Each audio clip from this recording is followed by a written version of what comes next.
Hey everyone, and welcome back. Yeah. Ready for another deep dive. Today, we're tackling something I think we can all relate to.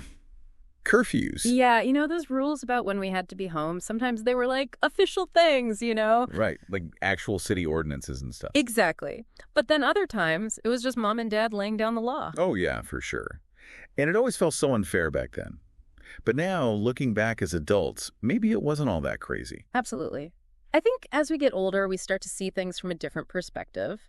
And that's kind of what we're going to be exploring today. We've got a ton of interesting sources, legal documents, psychology articles, even some historical stuff. Yeah, we really went all out. And it all points to this idea that, well, what seemed like a huge injustice as a kid might actually make a lot of sense as an adult. It's funny how that works, right? It really is. It's almost like you unlock a new level of understanding or something. Totally. I remember this one time, I was maybe 8 or 9, and I threw this massive tantrum at the arcade because my mom wouldn't give me more tokens. Oh, I can only imagine. Oh, it was epic, like sobbing, stomping my feet the whole 9 yards. I thought she was the meanest person on the planet. Well, I bet. I mean, from a kid's perspective, it's a major crisis.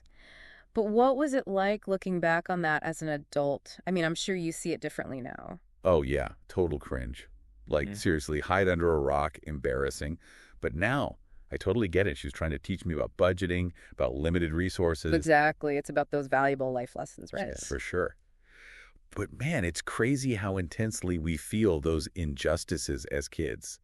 Do you have any memories like that? I mean, I'm sure everyone listening does too, right?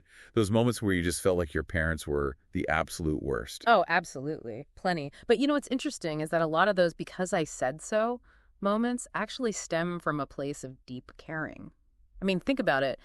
Parents set boundaries because they love us and want to keep us safe. Right, that makes sense. So it's not just about control then, it's about guiding us, like trying to point us in the right direction. Exactly. And one of the sources we looked at called this authoritative parenting. Basically, it's about setting clear boundaries, but doing it with warmth and explanation. It's about being firm, but also understanding. So you're saying there's like a good way to set boundaries. Like it's not just about being strict for the sake of being strict. Right. And that's where things get really interesting because while some sources focus on the parent's role, others delve into the whole societal aspect. Curfews throughout history haven't always just been about keeping kids safe. Sometimes they've been tied to controlling behavior, reflecting social anxieties of the time period. Whoa, so you mean like my 8 p.m. curfew wasn't just about my mom worrying I'd fall down a well or something? Well, maybe, but it could also have been influenced by broader ideas about what kids should be doing at night. And those expectations, they change over time. That's so wild. It's like we think it's just our parents, but actually there's all this other stuff going on in the background that we don't even realize. Right. And that's what I find so compelling about this whole deep dive.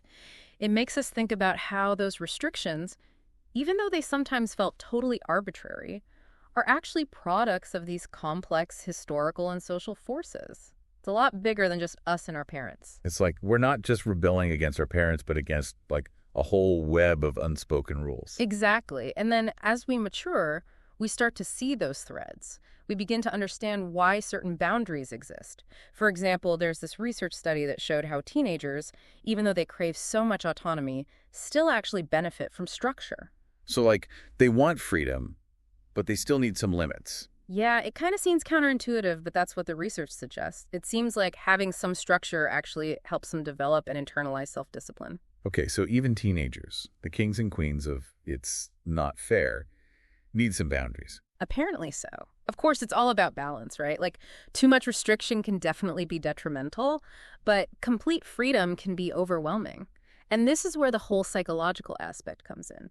One of our sources, a book by Dr. Yalda Adulthood, talks about how the teenage brain is actually wired for risk-taking and exploration.